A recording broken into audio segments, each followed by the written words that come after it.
Welcome to குசிஸ் கிச்சன்மா. வணக்கம். இன்றைக்கி என்ன பார்க்க போகிறோம்னா, இந்த கடல் பாசின் ஜெல்லி செய்வாங்களாம்மா, அதை தான் பார்க்க போகிறோம். இது கடல் பாசின்னு இது பண்ணுவாங்கம்மா. இந்த இருக்குது பார்த்தீங்களா, இதுதான். இது ரொம்ப விலை கம்மி, பிள்ளைங்கள்லாம் விரும்பி சாப்பிடுவாங்கம்மா. இது நம்ம கடையில் வாங்குறதுக்கு நம்ம வீட்லேயே செஞ்சு கொடுக்கலாம். இதை 10 கிராம் தான்மா. இதோட விலை 20 ரூபா தான். நீங்கள் நல்லா அழகாக எல்லா சூப்பர் மார்க்கெட்லேயும் இருக்கும், கேட்டு வாங்கிக்கலாமா. இதுமாரி சின்ன சின்னதாக தண்ணி கொதிக்க வச்சு அதில் போட்டுக்கணுமா. சின்ன சின்னதாக கட் பண்ணி போட்டுக்கணுமா. கட் பண்ணி போட்டுக்கிட்டோமா. அது அப்படியே இதாகி மெல்ட் ஆகி வருமா, இந்த ஸ்டேஜுக்கு வரும். இது நம்ம டபுள் கலராக செஞ்சால் பிள்ளைங்களுக்கு கலர்ஃபுல்லாக இருந்துச்சுன்னா அதுங்க ரொம்ப விரும்பி சாப்பிடுவாங்கம்மா. ஒன்றுமே இல்லை, இதை போட்டு நல்லா நம்ம அந்த இது வேகிற அளவுக்கு வச்சுக்கணும். நான் சொல்கிறேன் எந்த ஸ்டேஜ் வரணுங்கிறத நான் காமிக்கிறேம்மா. இப்போ நான் ஃபஸ்ட்டாக ஒயிட்டாக இருக்கிறது செய்கிறேன். அடுத்தது கலருக்காக கலர் 2 டபுள் லேயர் வர மாரி செய்வோம்மா. இப்போ நான் இது செஞ்சிட்ருக்கேன் பாருங்கள். இதுக்கு இந்த டம்ளரால் ஒரு டம்ளர் தண்ணி ஊற்றிருக்கோமா. ஒரு 10 நிமிஷத்தில் இது வெந்துடும். இது நம்ம ஃப்ளேவருக்காக இது ரம்பை இலைன்னு இருக்குமா, அந்த ரம்பை இலையை போட்டுக்கிட்டோம்னா ஒரு மாதிரி தேங்காய் பால் ஃப்ளேவர் வருமா, நல்லா வாசனையாக இருக்கும். அந்த இலையை போட்டுக்கணுமா. கொஞ்சம் பாருங்கள் எப்படி வந்துருக்கு பாருங்களேன். இது ஒரு 10 மினிட்ஸ் தான் ஆகும், நம்மளுக்கு எல்லாமே ரெடி ஆகிடும். இதால் ஓரளவு 1 டம்ளர் தண்ணி ஊற்றிருக்கேன். தண்ணி ஊற்றி அந்த கடல் பாசி அந்த இதை போட்டு இப்படி கிண்டிக்கிட்டு அந்த ஃப்ளேவருக்காக நான் அந்த ரம்பை இலையை போட்டிருக்கேங்க.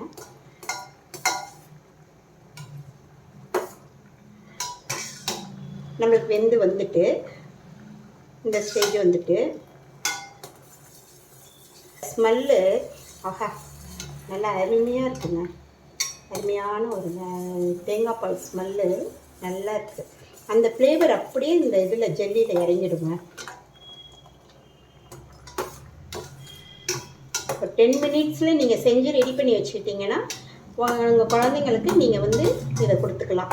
நம்ம கடையிலலாம் வாங்கணும். பிள்ளைங்கள்லாம் இப்போ தான் ஜெல்லினா தான் குழந்தைங்களுக்குலாம் ரொம்ப பிடிக்குதில்ல, அதனால் இந்த குட்டீன்ஸ்கெல்லாம் இதை செஞ்சு கொடுத்தீங்கன்னா ரொம்ப இஷ்டப்பட்டு சாப்பிடுவாங்க. ரொம்ப பிடிக்கும். கலர்ஃபுல்லாக வேறு இருக்கா, நம்ம என்ன கலர் வேணும்னாலும் சேர்த்து செஞ்சுக்கலாம். இல்லை டபுள் லேயர் வேணாலும் செஞ்சுக்கலாம், எந்த கலர் வேணாலும் செஞ்சுக்கலாம். இப்போ வந்துட்டுமா இந்த ஸ்டேஜில் பார்த்துக்கங்க, நல்லா வெந்துட்டு பாருங்கள். இந்த ஸ்டேஜில் நான் இதால் இந்த கப்பால் 1 கப்பு சுகர் சேர்த்துக்கிறேம்மா.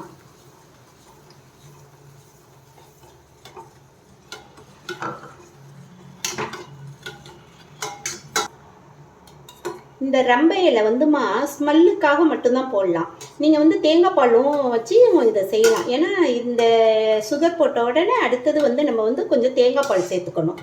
அதனால் நீங்கள் தேங்காய் பால் வச்சும் செய்யலாம். நீங்கள் இந்த இது அது இந்த போட்டிங்கன்னா இன்னும் கொஞ்சம் ஃப்ளேவர் நம்மளுக்கு ஸ்ட்ராங்காக இருக்கும். அதுக்காக தான் இந்த ரம்பையில் யூஸ் பண்ணுறேன். இது எல்லா இடத்துலையும் இப்போ கிடைக்கிது, வீட்லேயே இருக்குமா, அதனால நான் இப்போ இது பண்ணியிருக்கேன்.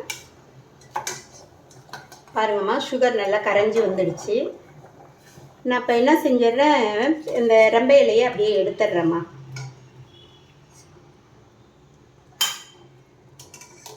கரைஞ்சி வந்துட்டு நல்லா. இப்போ ரம்பை இலையை எடுத்துட்டு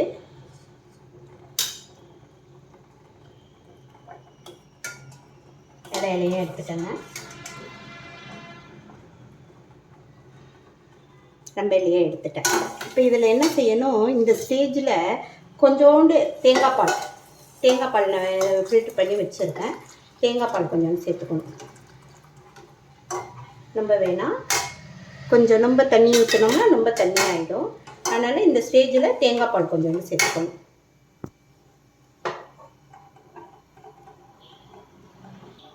இந்தமாரி பிளேட்டு ஃப்ளாட்டாக உள்ள பிளேட் எடுத்து வச்சுக்கோங்கப்பா. இல்லை கொஞ்சோண்டு லைட்டாக ஆயில் அப்ளை பண்ணிக்கலாம். ஏன்னா நம்ம கட் பண்ணுறச்ச ஒட்டாமல் வரும், அதுக்காக லைட்டாக ஆயில் அப்ளை பண்ணி வச்சுக்கலாம்ப்பா.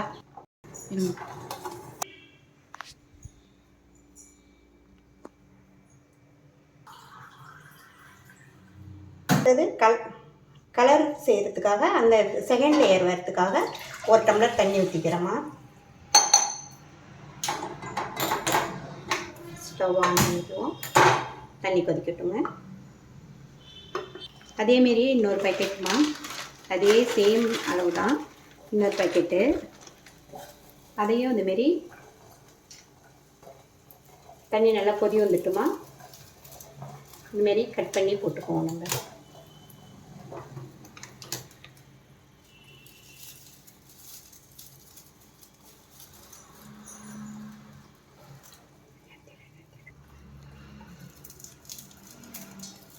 அவ்வளோதாம்மா. இதையும் இது மாதிரி கட் பண்ணி போட்டுக்கணுமா. இது வந்து செகண்ட் லேயருக்கு கொஞ்சம் கலர்ஃபுல்லாக வரதுக்காக செய்கிறேன். வேணால் நம்ம சிங்கிளாகவும் செஞ்சுக்கிறதுனாலும் செஞ்சுக்கலாமா. கொதிக்கட்டும், நல்லா கரைஞ்சி வரட்டும்.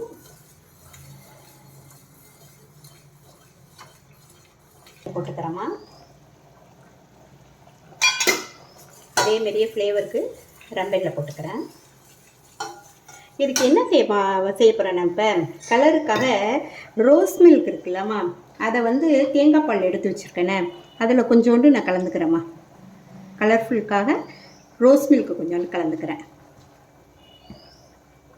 Rose milk கலந்துருக்கேம்மா. இதால் இப்படி நல்லா பீட் பண்ணி வச்சுருக்கேன். அந்த கலர் வந்துடுச்சு பாருங்களேன். இன்னும் கூட கொஞ்சம் கலரு, இன்னும் கொஞ்சம் கலர் போட்டுக்கலாம். ரோஸ் மில்க் போட்டுக்கிறேன். நீங்கள் வந்து கேசரி பவுட்ரு வேணும்னாலும் போட்டுக்கலாம், இல்லை கலர் ஃபுட்டிங் அந்த இதில் விற்கிது அந்தமாரி இதுனாலும் போட்டுக்கலாம். இல்லைன்னா நீங்கள் கேரட் ஜூஸ், பீட்ரூட் அதுமாரி எது வேணாலும் இதில் மிக்ஸ் பண்ணிக்கலாமா. எல்லாமே ஹெல்த்து தான். இது வந்து ரொம்ப குளிர்ச்சியானது, நல்லது ரொம்ப. இது ரெடி ஆகிடுச்சு. இப்போ நான் அந்த இதை எடுத்துடுறேம்மா. அந்த ரம்பையில் போட்டேன்னு சொன்னேன்னே, அதை எடுத்துடலாமா. இது ஆப்சன்ட் தான், வேணும்னா நீங்கள் போட்டுக்கலாம், இல்லை தேங்காய் பால் சேர்த்துக்கலாம். இது ஆப்சன்ட் தான்.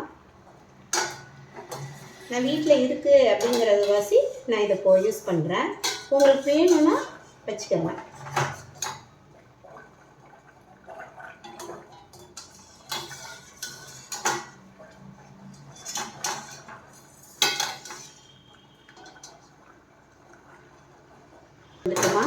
அதேமாரியே அதுக்கு எடுத்த மாரியே இதுக்கும் 1 கப்பு சுகர் எடுத்துருக்கேன்.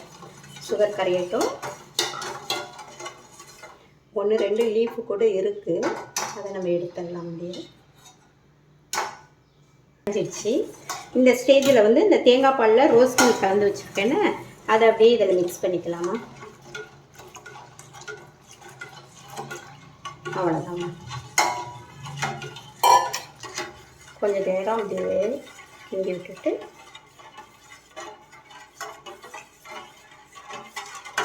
வரட்டுமா. நல்லா கொதி வரட்டும். கொஞ்சம் சிம்லேயே வச்சுக்குவோம். ஏன்னா இந்த இது ஊற்றி வச்சுருக்கோம்ல, இது வந்து கொஞ்சம் ஃபிட்டிங் ஆகணும். இப்போ தண்ணியாக இருக்குது, கொஞ்சம் ஃபிட்டிங் ஆகணும். அதனால் அது வரையில் இது கொதிக்கட்டும். இது கொஞ்சம் இதாகணுன்னா அது மேலே ஊற்றுறப்ப நம்மளுக்கு டபுள் லேயர் வர்றதுக்கு கரெக்டாக இருக்கும். நீ பார்த்துக்கங்கம்மா. மேலே உள்ள லேயர் இந்த பாருங்க கையில் ஒட்டலை, ட்ரை ஆகிட்டு. இப்போ வந்து நான் இந்த இதை ஊற்றிடுறேம்மா.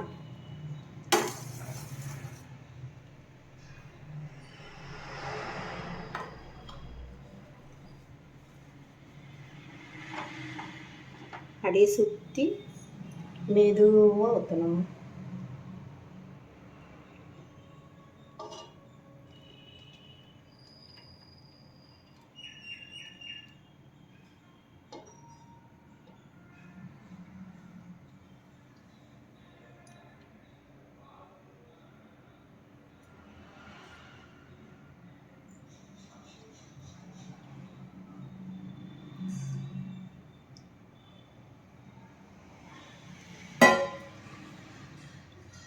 மேலே அந்த லேயர் ஊற்றிட்டேன். இது வந்து நம்ம ஃப்ரிட்ஜில் வச்சிங்கன்னா உடனடியாக நம்மளுக்கு இதாகிடும். ஃப்ரீசரில் வச்சிங்கன்னா, ஃப்ரீசரில் வைக்கல நம்ம வெளியிலேயே வச்சுக்கலான்னா ஒரு 10 to 15 மினிட்ஸ் இருந்தால் ஓகே. அது நல்லா ட்ரை ஆகிடும். அதுக்கப்புறமா நீங்கள் ஸ்லைஸ் போடலாமா. நான் ஸ்லைஸ் போடுறப்ப இந்த கொஞ்சம் ஆறட்டும். ஆறணுன்னா நான் எப்படிங்கிறத ஸ்லைஸ் போடுறத காமிக்கிறேம்மா. பாருங்கப்பா, நல்லா செட் ஆகிட்டு இப்போ இந்த ஸ்டேஜில் கட் பண்ணிக்கணும்.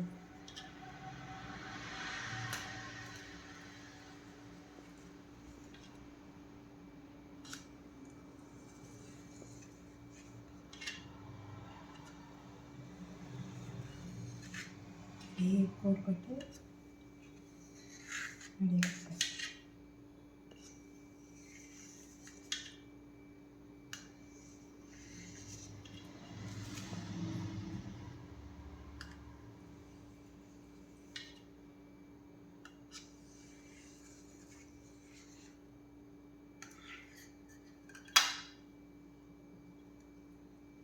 இங்கே பாருங்கம்மா, எப்படி வந்திருக்கு பார்த்தீங்களா? அழகா.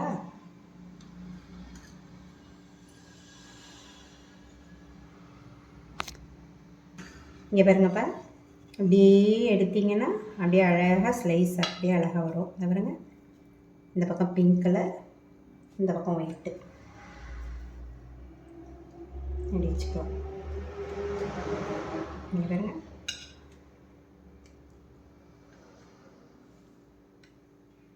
இந்த சைடு பிங்க் கலர், இந்த சைடு ஒயிட் கலர், டபுள் லேயராக வந்திருக்கு பார்த்தீங்களா? அதுமாரி நீங்களும் செஞ்சு உங்கள் குழந்தைங்களுக்கு கொடுக்கலாம்.